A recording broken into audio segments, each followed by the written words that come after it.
Charlamagne, we live? I'm guessing we live. It's time to go. I'm back. I'm Brandon Phoenix, a.k.a. I Also Hate Pitt. That's what some of y'all call me. That's what I like to be called. I like to be known that way in the streets, all them streets. Allow me to reintroduce myself. J&P back in the building, son. He's back in the building after a brief hiatus. A lot of y'all were asking, where's Jay and Fiend? He's been dibbling and dabbling and doing his thing, but he's back with all of us, ready to go. He did want to say one thing about something that he missed last week. Let us know what it is. No. Look, I was so irritated. I had to miss last week and talking about Under Armour because honestly, it should have been off my chest. I cannot stand Under Armour. And from the get-go, it's Ben Maryland. Look at the colors. Red, black, yellow. They've always been Maryland. From the time with Scotty McBrien to Ralph Friedgen and to all them dudes. We must protect this house. They were talking about Maryland. We should have no love for them. And there's nothing better than Steve Slayton or Owen Schmidt wherever there to rock the Under Armour. That's right. And we were able to steal Tavon as well. We were able to steal Crest, Virginia as well. It was always just basically, Under Armour was basically a commercial for Maryland, for the University of Maryland. I feel like you do. I feel like you basically just stated. Y'all already saw what I had to say, so we can let it go. But now we want to jump into something that's... No, by the way, but you had the nerve to try to compare yourself to Nike. We're trying to make Maryland wet. No, come on. Hey, there's only one Oregon. Let's be for real. When we talk about best outfits or best uniforms in college football, it's Oregon, first, second, third, 12th, then the rest of the field. And you know who doesn't come close to that? Maryland. Stop it. Maryland is tacky, but let's stop, because we could do this all day. Let's get to what we really came here to talk about. That is the RVK World Tour. We are going on tour. That's right. We're going to be out at your favorite bars, at your favorite places, doing our show. It's going to be live streamed. So no more of this review, edit, and then send it out to the public. You guys can be there with us. We can be singing Sweet Caroline. We can be doing the Let's Go Mountaineers chant. We can be doing all the things that you're already doing in your homes for game day together, live and in color. And the first stop on our tour is on November the 11th at Gresso's Restaurant and Bar in Columbus on High Street. That's in the German Village. You might ask yourself, why in the world are the Raspy Voice kids first going to Ohio? Well, to be honest, Gresso's is one of the best Mountaineer bars you will find anywhere in the entire world. And they were so gracious to let us be a part of what they're doing already. They're not only a West Virginia bar, they're also a Steeler bar, which means that appeals to a lot of the people who are listening. So many of us Mountaineers are also Steeler fans. I don't really care. But I'll tell you this. If you want to have fun while watching the Mountaineers beat up on the Kansas State Wildcats, you'll come join the RVK at Gresso's on High. Holla at us. We want to see you guys there. We say we are the fan, for the fan, by the fan. We want to hear you. Like when we ask about is Rich Rodriguez, when we say once a Mountaineer, always a Mountaineer, you tell us, does that apply to Rich Rodriguez? Is that the truth? Does it? Yeah. I want to know. Question. We want to hear. We want to hear this fan interaction. We want to know how you feel. That's what we're out here for, a good time. We're Mountaineers, Mountaineer brothers, Mountaineer tailgating, except we're doing it indoors. Gresso's is going down. We're going to sing. We're going to rock it.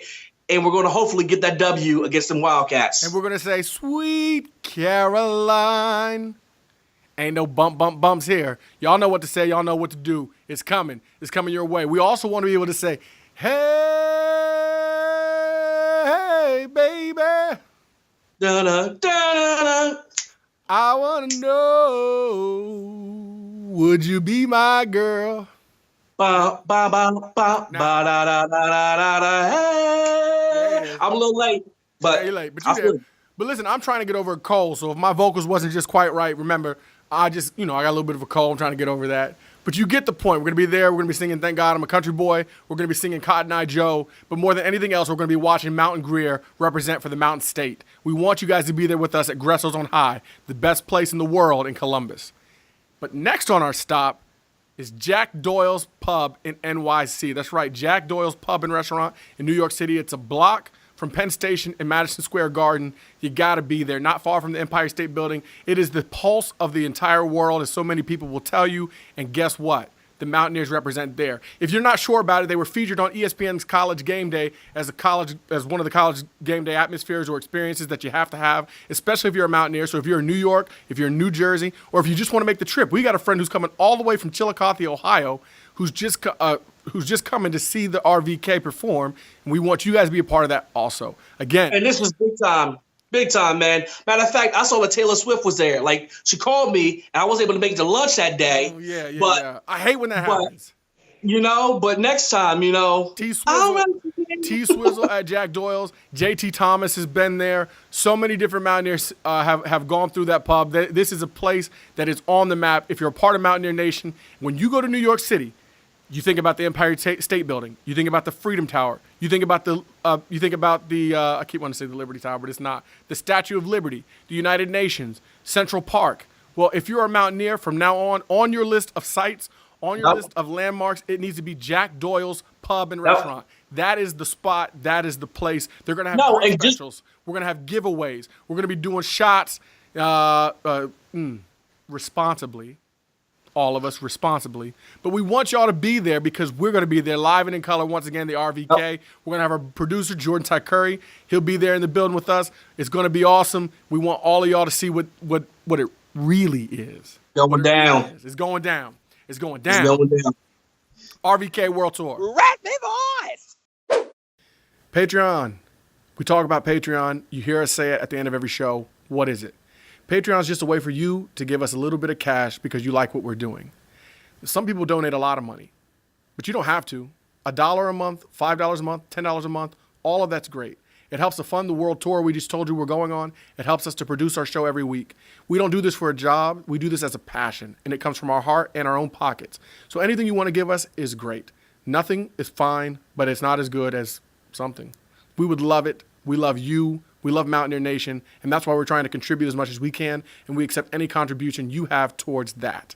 If you're looking for us and you want to see what it is we're doing and you want to be able to be a part of our Patreon account, there's a link in our bio, there's a link in our description, or you can just go to raspyvoicekids.com. We'll be looking for you. Please keep listening to us. Raspy voice.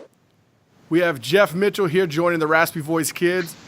Raspy Voice Kids, including me, Brandon Phoenix, a.k.a. I Also Hate Pitt, and my brother Jeremy. JN Fiend, Jeremy, I'm in the building still. And Geoff Mitchell joins us from hornfrogs.com? Horn Frog Blitz. We're part of the 24/7 network for CBS Sports. The Frogcast is our podcast, and we're part of Horn Frog Blitz. Excellent. Horn Frog Blitz. Now, how long have you been covering TCU? We've been doing the Frogcast for about 3 years now and been part of 24/7 for about 9 months. So 3 or 4 seasons we've kind of been in on recording podcasts, covering the team, keeping fans in the loop of what's going on the field and off the field. Awesome. We love that coverage for our Mountaineers. We know how important it is to the fans of TCU. The question I have for you is, what do you think of the Mountaineers, especially since we've been in the Big 12? The blunt answer is it's been fun. Like almost every game except for the last 2 years, 2015 and 2016, it's been a game that's come down to the wire. We've had multiple overtime games. I love the 2012 game where we went for 2 and won the game. So that was not a catch. That was a great catch by Josh Boyce. He's got good hands. That was you got introduced to some Big 12 officiating right out of the gate there. We really did. It's funny because I think on the field, most Big 12 fans and TCU fans would be like, hey, this is a good game. It's better than, playing Kansas 7 straight weeks. But I think that, just to be blunt, I think there's like a huge disconnect because, if you live in Fort Worth, you're going to run into an OU fan. You're going to run into a Texas Tech fan. The Big 12 runs along I-35 basically. And then with West Virginia coming in, I think most people look at it as another non-conference game that we play every single season. No, you know what? That is a perfect description. I had a friend who doesn't pay much attention to college football. She pays enough attention to know that it's weird we keep playing Texas teams. She's like, yes. Why are you playing another Texas team? That description that it's an out-of-conference game you play every year is perfect. I love it. That's exactly what it feels like. Now, we know Gary Patterson is a genius. We have nothing but the utmost respect for Gary Patterson.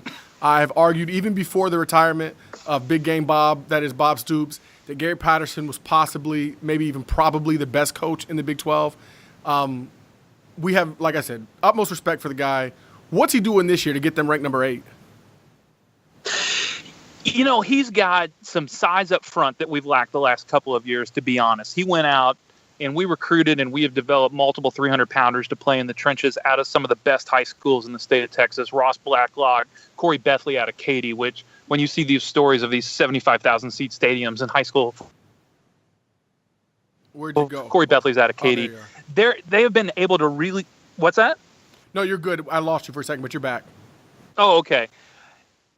Gary Patterson's been able to get a lot of strength up front, but he's also got experience in the defensive backfield, which is necessary for them to be able to run the 4-2-5. Gary Patterson loves when he has former high school quarterbacks that are playing in the defensive backfield. He's able to go fast and smart in the backfield and get some beef up front. And that combination has really come together, and you pair that with an offensive line where 4 of the 5 starters. He's gone again. Well, we're going to hold on for there. He said 4 of the 5 starters. We don't know what he's saying at the moment. The thing I will say, one thing I will say, Jeremy, I can say to you while we're waiting to get him back is Dana talked about that in his press conference on Tuesday, the idea that Gary's able to do what they need to do as far as stopping the run and getting to the quarterback with what they have up front. They don't have to cheat. They've got those big bodies who shed blocks, and they can get to whatever you're trying to do on offense really easily. That puts us in a bind. And what he's saying is that they not only have experience in the backfield, in their defensive backfield, in the secondary, but that those guys are former quarterbacks. What's that mean to you when you hear that you have guys in the secondary who are former quarterbacks? Well, it's obvious that they're intelligent. They know what's going on. You have some ball players who are just ball players, see ball, get ball. You know, they look for the little twitches. When you have guys who are quarterbacks, they know football. They know formations. They know what things look like. They know what things smell like. So when you have that kind of experience and that kind of intelligence back there, they're not going to be fooled as often. You're going to have to really do a good job of what you do or really disguise what you're doing because they're on top of it. Yep, that's exactly what I was thinking. Really good, really quick at diagnosing. Really good, really quick at not just diagnosing, but stopping whatever it is you're doing. All right, we got Geoff back. Geoff, you were talking about that 4-2-5 that Gary Patterson runs. You were talking about how smart the secondary is, how Gary Patterson likes to have former quarterbacks playing there. Yes, you've got Ranthony Tejada, Jeff Gladney, Did you Nico say Small. Ranthony? Did you say Ranthony? Ranthony, yes, with an R. Anthony with an R. No, I get it. I was just making sure. Yeah. So he's got some depth and some speed and experience in the defensive backfield, and that has really allowed him to trust the front six a little better. So when we're able to have Traven Howard at linebacker and all of that size that we have up front, Ben Baganu, Ross Blacklock, Corey Bethley, Matt Bozen, we call them the Killer Bees. Those are guys that have just really done a good job shutting down the run this season and getting pressure on the quarterback. That is a great name for all those guys with those bee names, Killer Bees, trying to be like Wu-Tang. I get it. What about the offense? We all know about Kenny Trill. We all know about the hype he had at Texas A&M. We know what it was like when he came to TCU. A lot of build-up. So far, there hadn't been a lot of success, not a lot of fulfillment on that promise, but he's having a better season this season. What's it looking like down in Fort Worth for Kenny Trill? Which I refuse to call him Kenny Hill, by the way. I only call him Kenny Trill. Right. Trill all day. We just call him Kenny Hill now. He's all of that. It feels like forever ago, back when he had that breakout half season at A&M. But two things have happened for Kenny Hill that have contributed to the success this season. One is we have a run game, and so he does not feel the pressure that he probably felt last year to stretch the field, to force the ball into tight spots. So our ability to run the ball has really opened it up and taken the pressure off of him. But he's also got a new offensive coordinator. I know it doesn't look like it on paper, but Doug Meacham called the plays last year. Oh, he's gone again. Hold on. He's having trouble with his Wi-Fi. We use Skype to do our interviews. So that's how Jeremy's coming through with Skype. That's how our interviews come through. And he was talking about Doug Meacham, and now he's gone. So we'll give him just a second. I'm still here, buddy. There you go. Yeah, I'm good. Back to Doug Meacham. Yeah, so Doug is now the offensive coordinator at Kansas, but Sonny Cumbie is running the offense. He was the co-offensive coordinator last year, but he's calling the plays. He's got his hands all over this offense, and it has been able to work a whole lot better with Sonny Cumbie setting up Kenny Hill to succeed. And Sonny Cumbie has a history with Dana Holgerson as well. He does. They all kind of flow out of Lubbock. It's actually a really small world. I grew up in rural Iowa, just south of Mount Pleasant, Iowa, where Holgerson was. I think he was a player at Iowa Wesleyan. Yeah, he was a receiver. Leach was a coach. Mummy was a coach. All of that original air raid was born about 40 miles north of where I grew up. I actually played football against Hal Mummy's son, Really? a long time ago. Man, that's I'm glad you're bringing those facts in. We know about the air raid. Dana keeps joking that he's been kicked out of the air raid system. That he's been. I bet he probably runs the ball too much and plays too much defense. Well, he runs it way too much. The defense is negotiable, but the running, man, you can't run in an air raid. So we're out of the air raid. Yep. Gary Patterson never was in the air raid, not really, anyway. No, he was not. He was not. What do you, if you were prognosticating, what would you say the key factors would be for this game? If TCU is able to run the ball and continue to dominate the line of scrimmage with their experienced offensive line, I think that has done nothing but help TCU succeed this season. It gives defense confidence. It gives Kenny Hill confidence to play a little freer without having to force the ball. So if TCU is able to run the ball, as well as get a linebacker whose job is to make sure that Bill Greer, I think that's his name, right? That Bill Greer does not. No, he did that on purpose. He did that on purpose. No, I didn't do that. That was an honest mistake. Everybody's human. Yeah. But you get a quarterback, keep an eye on Bill Greer, and make sure that his county fair haircut does not get loose in the open field. We'll be fine. We'll be fine. Hey, man, you sound like Frogs of War now. Well, on our podcast Sunday night, we were asking who's got better hair, Gundy or Greer. And, we went with Gundy because it's a mullet. Greer doesn't have a mullet, but that's like the millennial mullet. What Will Greer's got is the millennial mullet. They call Will Greer Mountain Jesus around here, okay, buddy? He's got better hair than everybody. Love it. That's great. Love it. I want you to say one nice thing about West Virginia. Can you say nice things about West Virginia? You got anything in you? Oh, they love their fans. I mean, their fans love their team. There's no doubt about it. I mean, they live and die with the Mountaineers. Their fans are great. That's the best part about West Virginia in the Big 12 is their fans are crazy. Their fans are so sensitive. They take it as a personal insult. Like if you mock the punter, you're mocking our whole state. You hate the coal industry. Yeah. You're spitting on mama's grave. I love that. That's great. That's everything that's right. They talk of, I'm going to come to the defense of the Big 12 here real quick. Can I preach for a second? Let me hear it. Get on that soapbox. Texas Tech fans are trash. West Virginia fans are trash. Stillwater is a dump.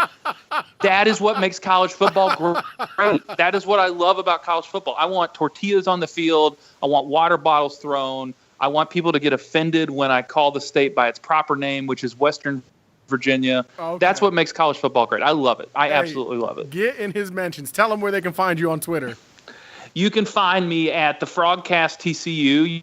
You just look for the Frogcast TCU on your Twitter search. You're going to find me. I've got, I'm pretty lighthearted on Twitter, but you can track me down and tell me everything that's wrong with myself and my worldview and the frogs and all of that. I'd love for you to come on and give me a hard time. I'd be a big fan of that. I think they're going to start with Bill Greer.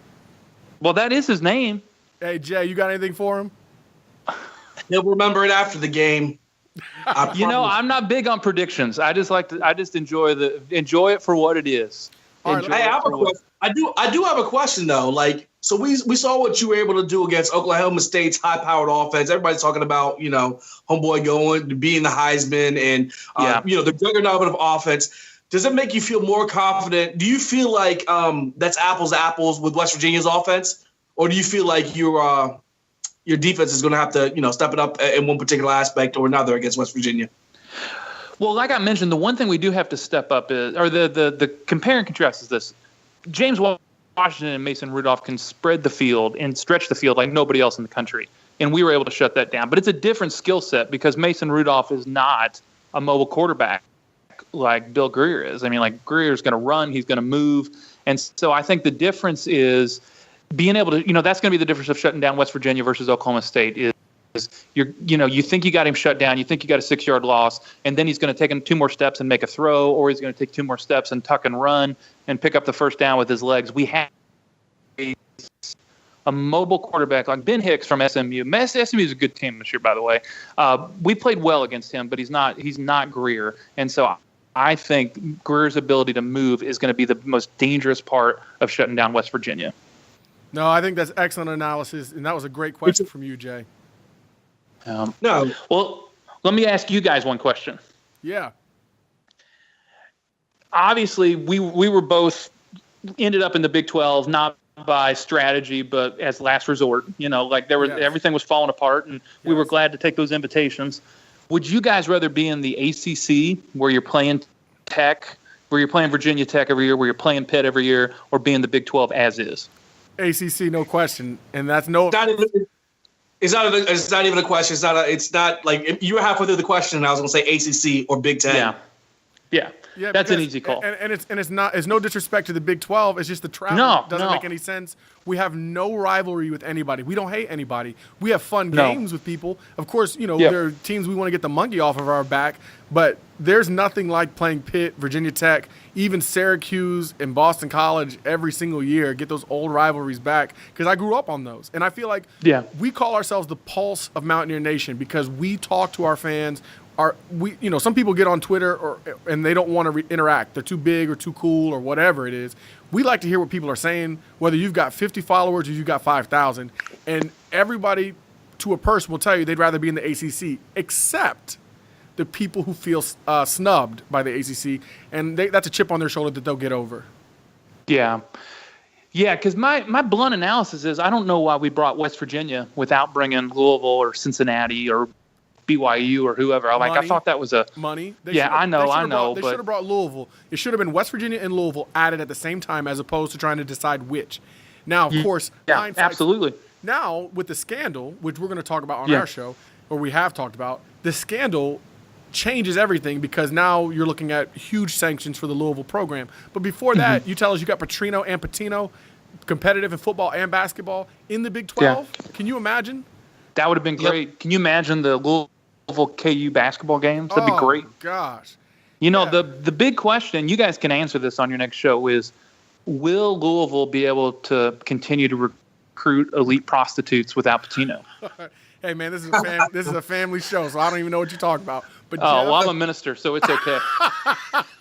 Listen, Geoff, this show has exceeded our expectations. You have exceeded our expectations. You were hilarious. You brought great insight. We thank you so much for joining us, especially for the Bill Greer comment. I look forward to talking to you soon, hopefully during basketball season.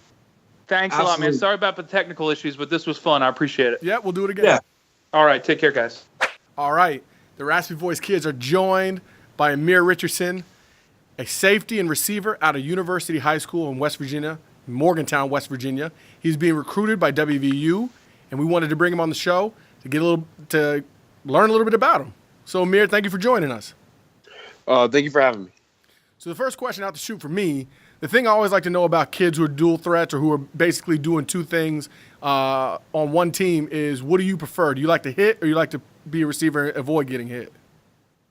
Right now, when people ask me that question, right now I'm definitely better at receiver, but I feel like once I get to West Virginia with Tony Gibson coaching me and things like that, if I choose to go to West Virginia, that I will be coached up better to be better at safety. So I think my size and stuff will help me better on defense, but as of right now, I'm way better at receiver. I saw that one-handed catch, so I think what you're saying makes sense. Thank you.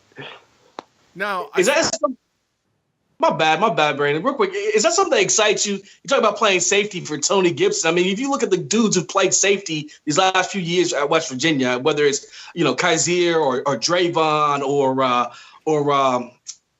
we've had a few big time safeties play. Does that when you hear that, does that excite you to think that you have the possibility of stepping in their shoes and just shining because of how much responsibility is on the safeties at West Virginia?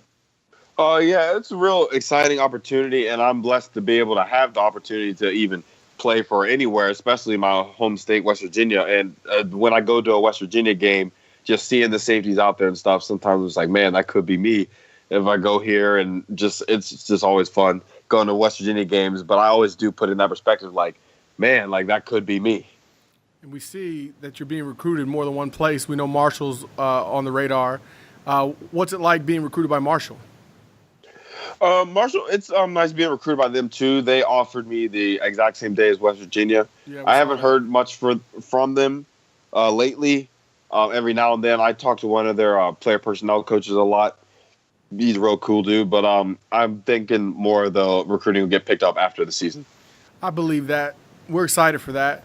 One of the things that is interesting about recruiting to me is how much your fellow players get involved. Other high school players, especially those who've already committed to WVU, get involved, especially the other 304 kids, because we love having you 304 kids.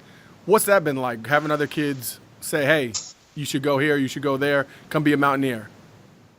I honestly, I like it. Some people don't like the attention stuff, but I like it to have people across the state that might be walking on West Virginia, or like people like Darius Stills and stuff that are already there. They're telling me, hey, go there, and I can ask them questions, and they're actually there. Like, they've done it, and they're currently doing it. Like, I can ask Derek Pitts. I can go on Snapchat and ask him, hey, what's it like playing for West Virginia? Or I can talk to Darius Stills, John Lewis. He's from UHS. I could talk to him, Billy Kinney. So it's nice having guys around there that definitely want me to be a part of their team, and that can give me a little insight about the school.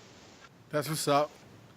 I like that, too, that you have that connection, because it's different. One of the first show we ever did, I talked about how it's different to be from West Virginia and then be connected to West Virginia University.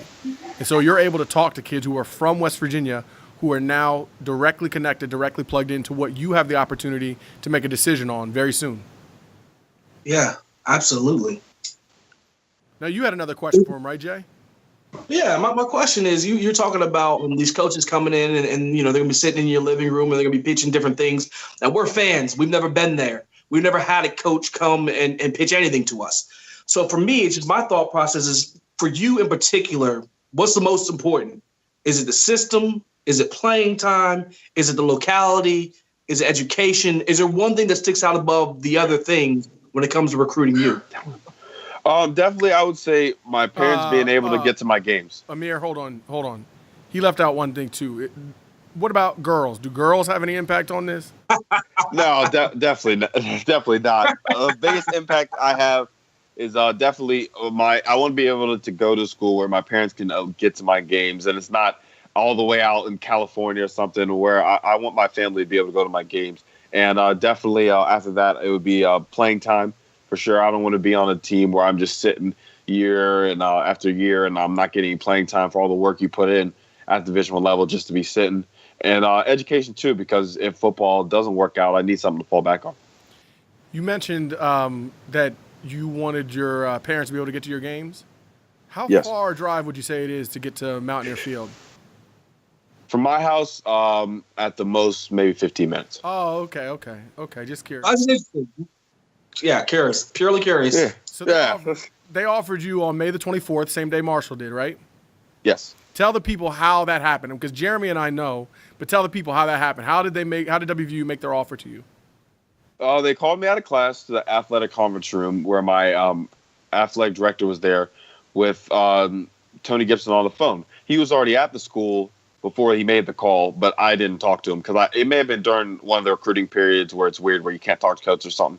But he left and called me and told me how we think you're a real good football player and stuff. And I was just like, yeah, thank you, coach, and everything. Then he said, we're going to go ahead and offer you a full scholarship to play here with the Mountaineers. We think you're a great player, and we think that a lot of other schools are going to come at you too. So we want to be the first one to extend it to me. And that was a surreal moment for me because just coming out of second period biology class, I didn't think I'm going to have a Division I offer by West Virginia in 40 minutes after that. So it was definitely one of the best days of my life by far, not only because it was West Virginia, because that right there I knew I have the opportunity to play in college, which is what I've wanted to do since high school and middle school and little league.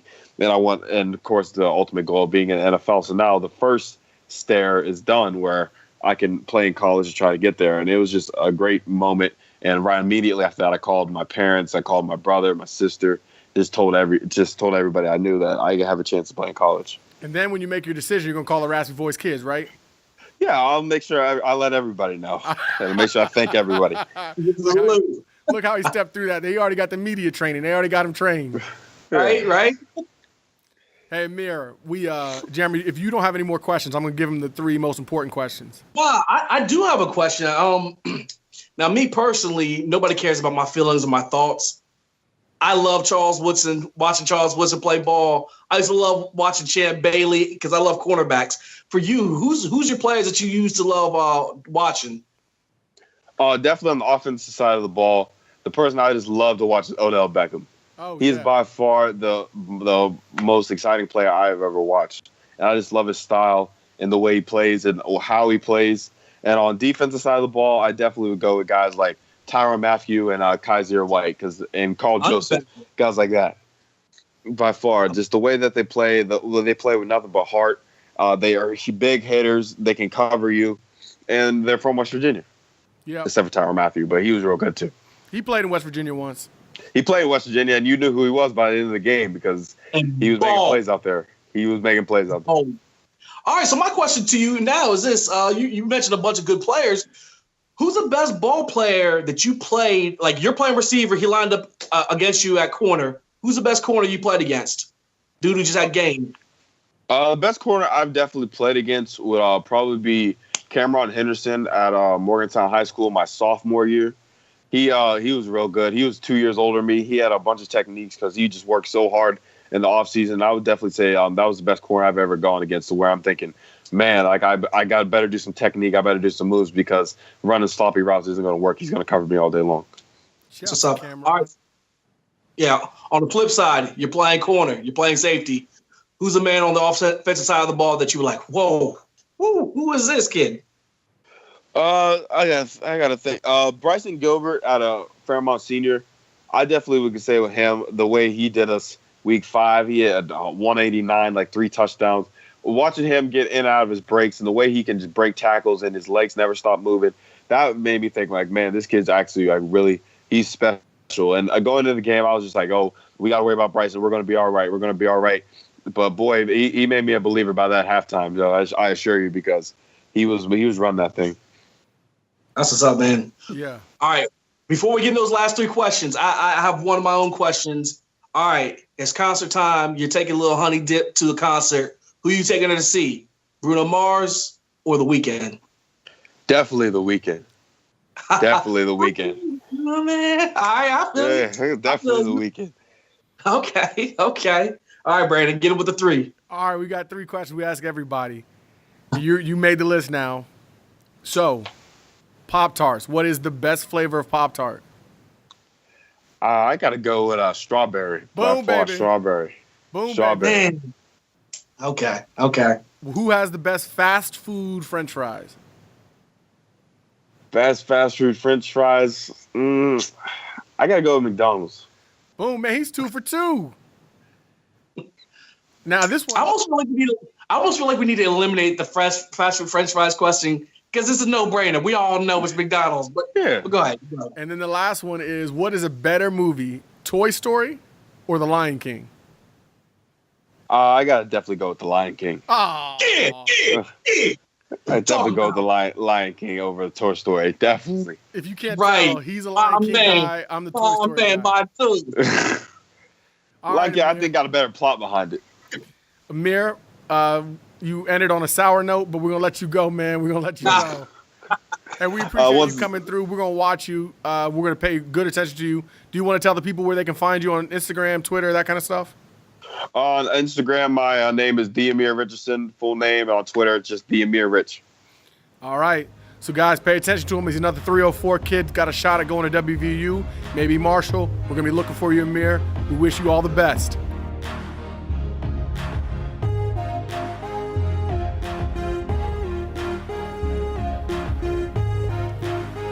Thanks for listening and watching. Don't forget to like, comment, and subscribe. Check the links in the description for all our other media outlets. And no matter what you do, no matter what you heard, no matter what we said, don't forget, we also hate Pitt.